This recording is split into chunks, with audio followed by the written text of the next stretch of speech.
Peran opini itu apa? Ya diopinikan, ya ada sesuatu yang diopinikan, bisa diopinikan menjadi baik, bisa diopinikan menjadi buruk.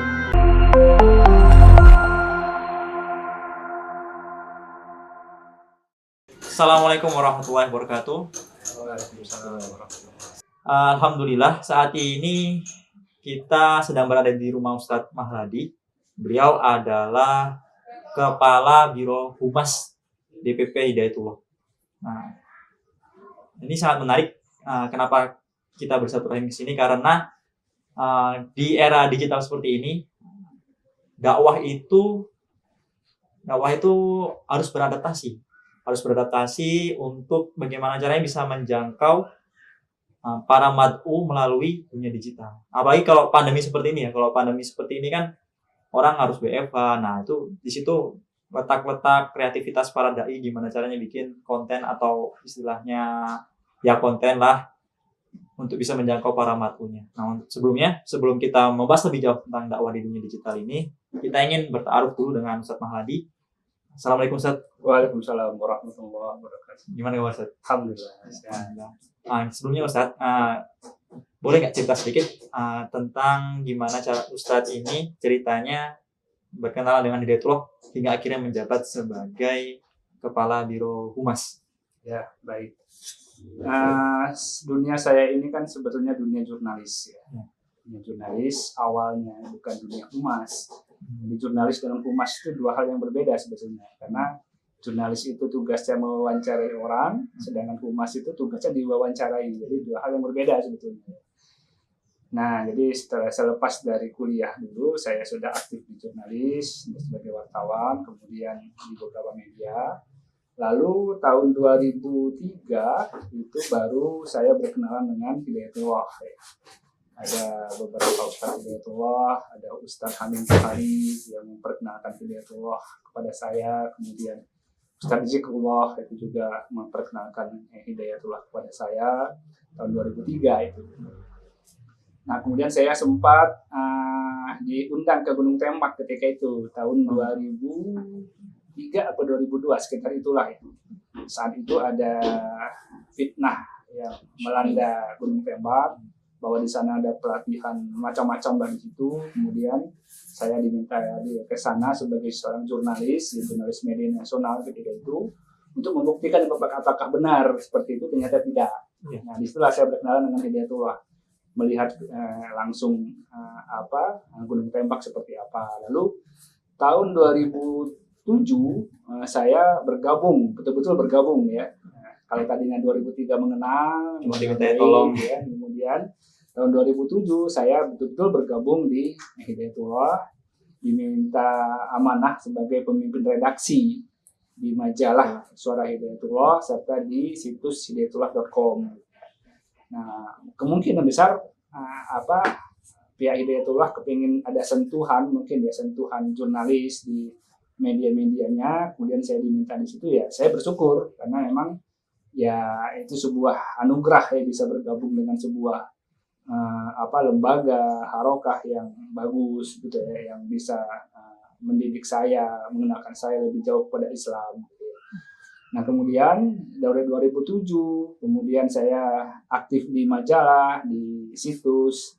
Tahun 2010 kemudian Ustadz Hamim Tohari dan Ustadz yang lain, Ustadz Abdul Manan segala macam itu meminta saya untuk memperkuat di barisan DPP ketika itu ya. Di 2010 saya sudah diberi amanah sebagai Kepala Biro Humas ya.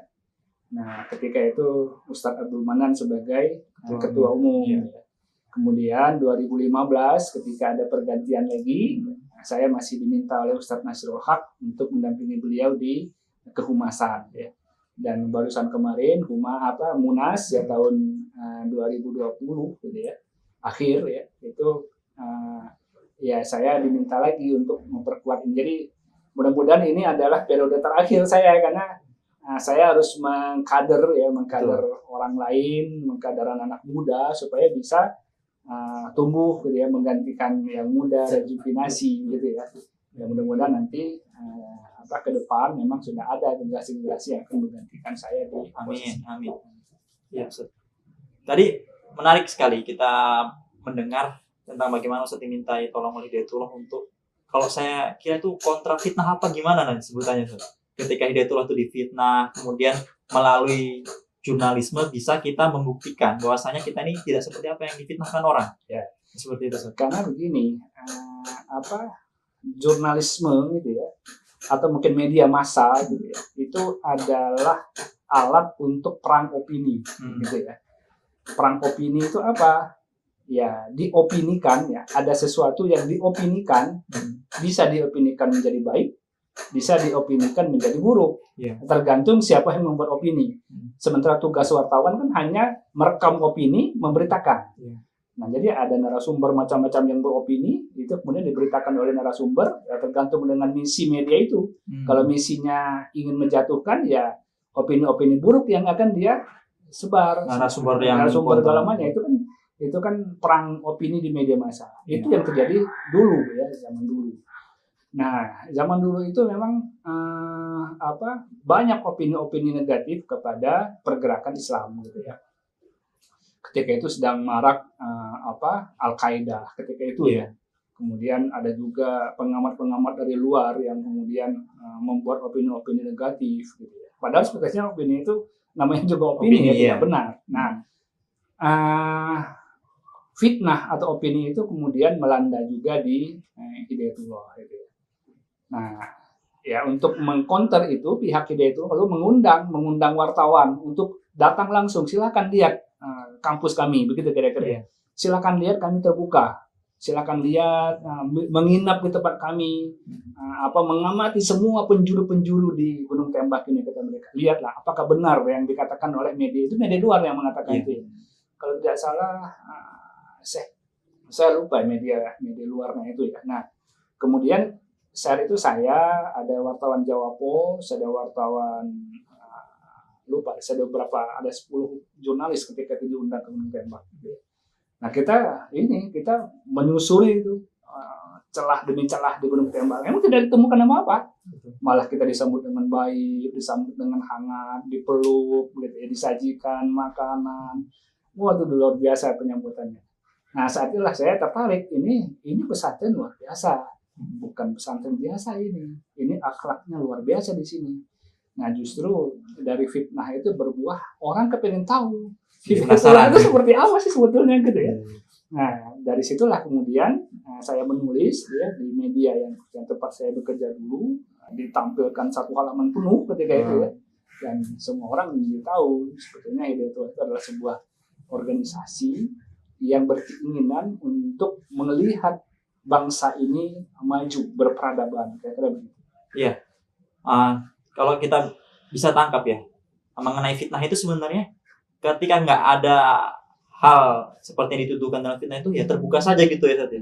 Monggo silahkan kalian datang dan nilai sendiri. Dan ternyata memang Masya Allah bukakan mata para undangan tersebut untuk melihat sendiri faktanya bahwasanya Hidayatullah ya seperti ini apa adanya. Dan tidak ada sama sekali kaitannya dengan apa yang dituduhkan gitu. Nah, kemudian Ustaz ini kan itu dulu ya Ustaz ya. Kalau dulu itu masih zamannya media cetak, media elektronik. Sekarang sudah ada media digital. Sekarang sudah dunia maya. Setiap orang bisa jadi narasumber gitu Ustaz. Nah, akhirnya kita sebagai seorang yang sering juga lah buka gadget, buka dunia maya, Twitter atau Facebook. Sering sekali kita nih terkontaminasi untuk opini-opini gitu. Jadi kayak seolah-olah seorang yang sudah pakar tiba-tiba dibantah sama orang yang belum memiliki kepakaran seperti itu Ustaz. Gimana caranya Ustaz supaya kita ini menjaga diri, terutama supaya keimanan kita terutama Ustaz terpelihara, apalagi kalau kita bicara soal liberalisme dan sebagainya. Kan kalau di Twitter itu apalagi orang ya kayak kelihatan pinter banget gitu, padahal menjerumuskan itu Ustaz. Jadi begini ya. Dulu memang yang kita kenal adalah media cetak. Kita belum pernah kenal namanya internet. Kemudian eranya berubah dari media cetak menjadi media internet, website, situs, gitu ya. Sehingga media cetak ini pelan-pelan mulai terpinggirkan. Nah, website ini yang kemudian naik. juga televisi ketika itu, radio juga. Lalu ternyata mereka itu ada usianya juga. Betul. Setelah datangnya era media sosial. Jadi era media sosialnya adalah era ketiga setelah media internet. Sehingga dengan mulai munculnya media sosial ini, media-media yang berbasis web situs tadi, itu giliran minggir sekarang. Karena kebanyakan orang kalau mau membaca berita itu tidak pernah membuka alamat situsnya. Pasti membuka medsosnya dulu. Kalau di situ ada link, baru dikliknya. Gitu. Jadi memang benar tadi, sekarang memang adalah media sosial. Nah, ciri khas media sosial itu adalah interaktif ya. Kalau media website itu kan apa yang disajikan itu yang dibaca. Kalaupun mau berinteraktif sangat terbatas. Kalau media sosial itu kan hanya satu kata pun bisa disambar oleh orang lain dan terjadi diskusi yang hangat di situ. Itu ciri khas media sosial dan sangat personal, sebetulnya sangat personal. Nah, karena itu semua orang sekarang bisa menjadi wartawan dan narasumber. Bisa juga menjadi narasumber. Bahkan dia menjadikan dirinya sendiri, dia sebagai wartawan jadi narasumber sendiri. Itulah dinamika perkembangan teknologi informasi ya. Nah, sekarang bagaimana kita menyikapi ini? Berkembangnya media sosial saat ini bisa berdampak positif, bisa berdampak negatif. Seperti mata pisau. Bisa kita gunakan untuk hal yang negatif, bisa kita gunakan untuk hal yang positif. Yang positifnya apa? Yang positifnya adalah kita semakin mudah menjangkau madhum kita. Mungkin nggak terlalu cocok dengan madhu ya, karena madhu itu kan seperti binaan ya. Tapi kalau di internet itu kan tidak dibina satu orang, dibina intensif, tidak begitu ya, karena itu sifatnya tablik gitu ya. Nah, jadi tetapi kita tidak perlu lagi pergi ke lapangan, naik ke atas mimbar untuk berceramah di depan orang, ngumpulin massa. Kita cukup di dalam kamar saja, di depan internet, ada kopi, dan ada pisang goreng, kita sudah bisa berceramah gitu ya. Sehingga setiap hari pun kita bisa berceramah. Kapan kita mau kita bisa naik di atas mimbar virtual gitu ya. Semakin mudahnya. Itu sisi positifnya. Tetapi seiring dengan itu juga bisa dilakukan oleh orang-orang yang tidak suka dengan kebaikan gitu ya. Orang-orang yang suka yang memfitnah itu juga mendapatkan kemudahan yang sama dengan orang-orang yang baik. Nah, pertanyaannya adalah bagaimana kita? Pertama, kita tidak boleh diam. Mengapa? Karena diamnya kita bukan berarti diamnya mereka yang tidak suka dengan kebaikan. Kalau kita diam, sementara mereka terus bergerak, kalah kita. Nah, jadi kita ini orang yang paham, yang para dai, apalagi dai muda yang jiwanya memang cocok dengan jiwa IT, itu kan harusnya ikut berperan lebih banyak lagi di sini. Jadi penuhi konten-konten itu dengan konten-konten kebaikan. Itu yang pertama. Yang kedua, dalam jurnalistik itu ada namanya kode etik. Kode etik ya. Nah, kode etik inilah yang kemudian mengkoridor, memberikan batasan kepada para jurnalis untuk bekerja. Ketika dia berada di luar kode etik ini, maka dia akan ditegur. Entah itu oleh organisasi persnya, gitu, ditegur. Ini sudah keluar dari kode etik, entah itu oleh Dewan Pers. Gitu. Nah, pertanyaannya bagaimana dengan para jurnalis yang bukan jurnalis yang resmi, profesinya. Nah, ini yang kemudian harusnya ada garapan sebuah kode etik. Tetapi susah sekarang. Pemerintah sebetulnya sudah membuat aturan untuk pers atau untuk jurnalis yang resmi itu diatur dalam undang-undang pers. Nah, sedangkan para penggiat media sosial atau mereka yang bukan jurnalis resmi itu diatur dalam undang-undang ITE sekarang. Jadi bukannya mereka tidak ada aturan, ada aturannya ITE, undang-undang ITE itu. Nah, hanya saja saat ini undang-undang ITE itu punya banyak kelemahan. Kenapa? Karena faktanya adalah undang-undang itu dijadikan oleh satu orang untuk menghabisi lawannya. Betul. atau satu kelompok menghabisi kelompok yang lain, atau satu partai menghabisi partai yang lain, atau satu aliansi politik menghabisi yang lainnya, gitu ya. Sehingga undang-undang ini dijadikan arena begitu, bukan lagi sebagai rambu, begitu ya.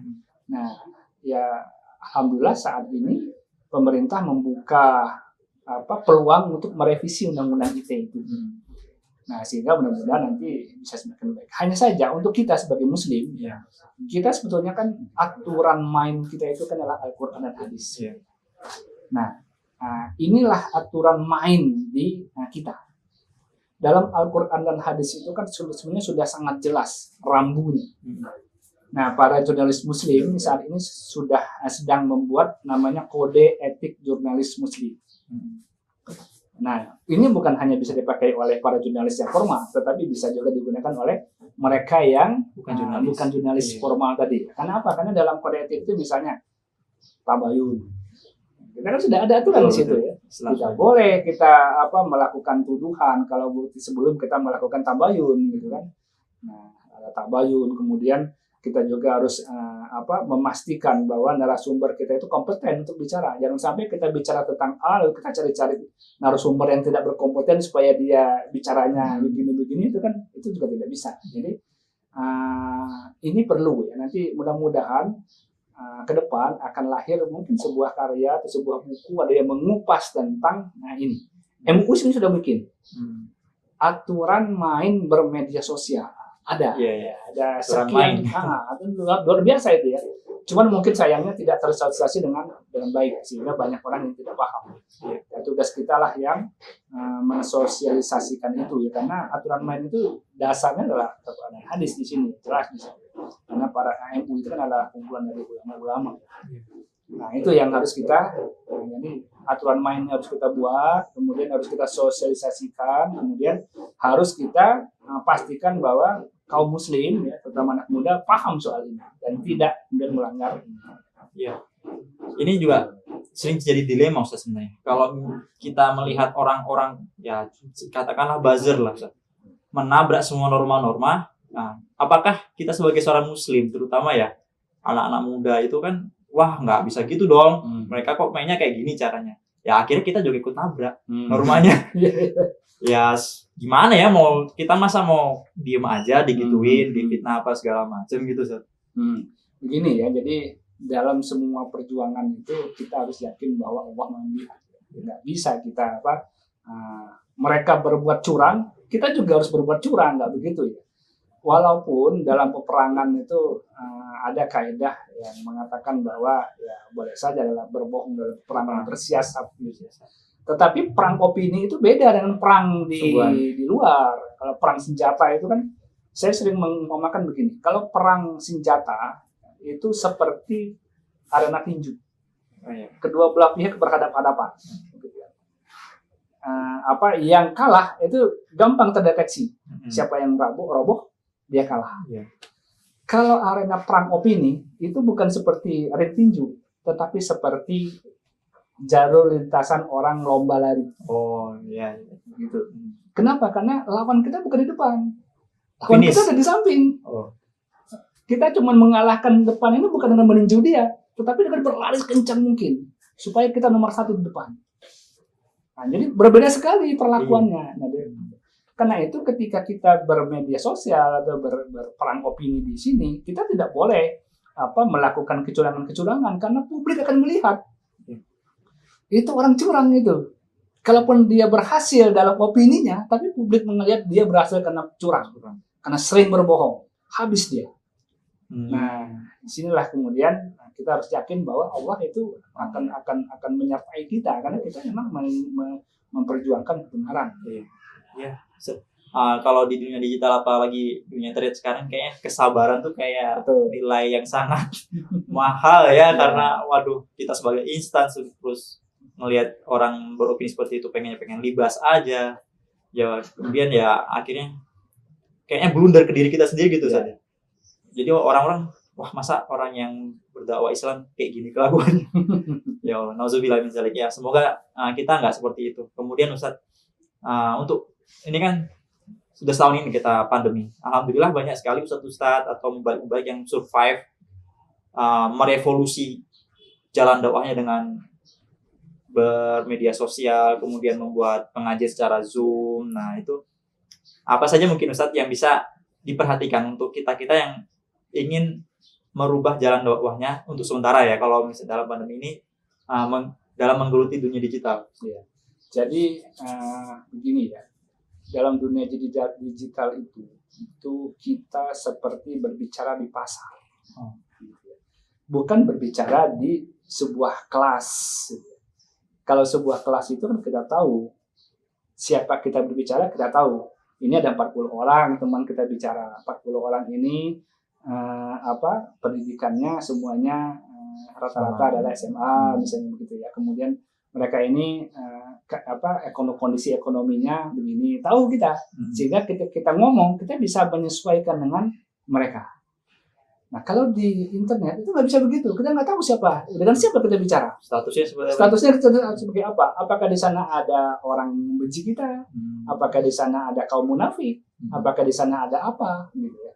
Nah, karena itulah itu salah satu kelemahan ya berdakwah di media internet atau media sosial gitu ya. Karena kita tidak tahu dengan siapa kita bicara. Nah, tetapi banyak orang yang saat ini suka atau tidak suka menyukai internet. Iya. Terutama anak-anak muda itu sangat suka internet.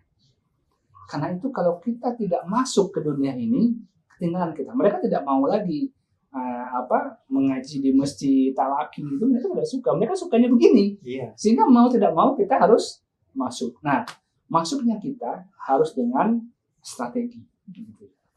Mau tidak mau kita harus tahu dulu publik itu menyukai apa sih saat ini. Apa sih yang sedang diperbincangkan publik saat ini.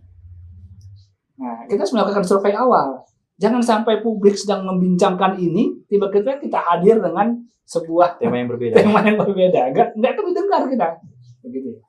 Nah, ini yang harus kita, kadang-kadang para dai kita mereka terlalu semangat untuk berdakwah, tetapi mereka tidak menyadari bahwa yang melihat dia bicara itu adalah banyak orang. Bahkan mungkin mereka saat ini saking banyaknya channel, saking banyaknya situs, dalam hitungan detik dia bisa berganti orang podium. Iya. Gitu ya. Nggak suka dengan ini, udah ganti, klik ganti. Itu yang tantangan kita semuanya. Karena itu dakwah melalui dunia virtual atau dunia media sosial itu tetap harus digencarkan, namun tetap harus dengan strategi yang matang. Jangan sampai kita menabrak tadi koridor, jangan sampai juga kita kemudian justru tidak didengarkan oleh publik karena kita tidak tahu strategi.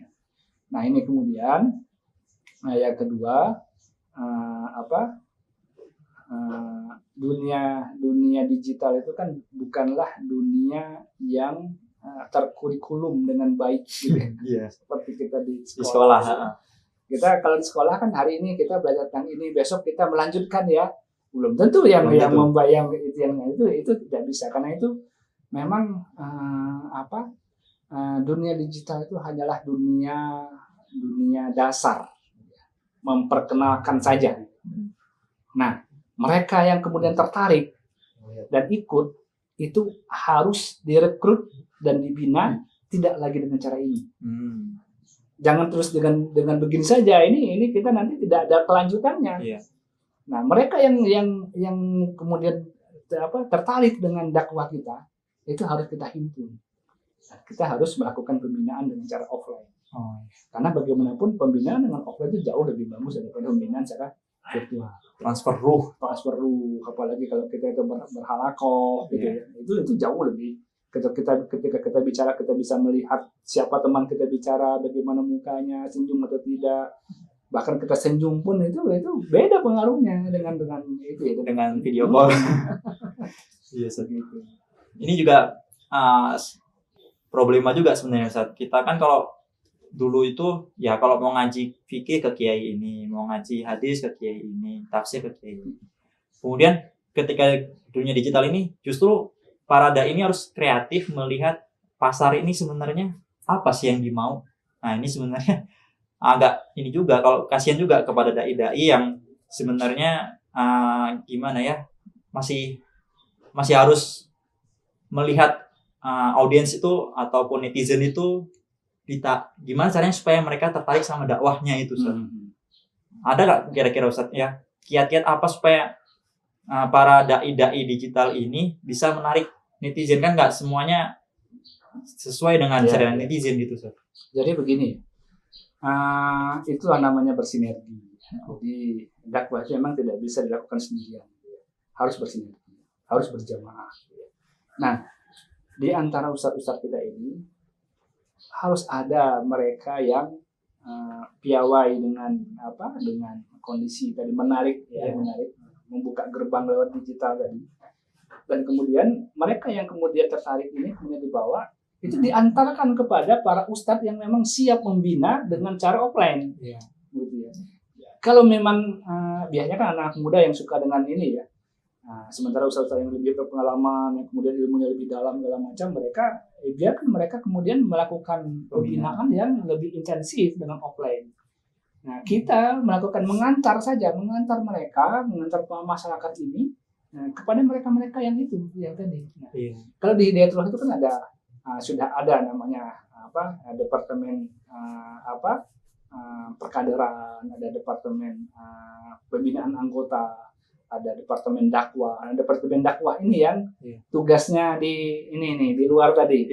Nah, ketika ada mungkin tidak semua yang tertarik, mungkin ada beberapa orang saja, itu diantarkan, ayo kita mengaji lebih intens, ayo kita mendalami ini. Ayo datanglah ke masjid-masjid kami, di situ ada ustadz ini, kita taklim bersama mereka, kita halakoh bersama mereka. Nah, jadi jangan kita yang borong semua, jangan kita yang kemudian tampil di media digital, kita juga yang tampil di situ. Habis energi kita bagi-bagi tugas di sini. Kira-kira begitu. Ya, termasuk Posda ini kan juga di bawah departemen dakwah. Ya, begitu. Jadi gimana nih, Posda ini PR besar juga bagi kami sebenarnya untuk menggait minat masyarakat untuk dakwah gitu saja. Kalau sebelumnya kita banyak sekali program mengenai Natura Dai, kemudian kita ada juga Armada Dakwah, kita bikin juga sekolah dai di Ciamas untuk menyebar mualim-mualim. Dan ini yang terbaru kan yang launching RQH ini, Ustaz. Nah, kalau kita punya mualim RQH seperti Ustaz Agung itu kan sudah mulai Zoom. Sudah mulai Zoom, alhamdulillah.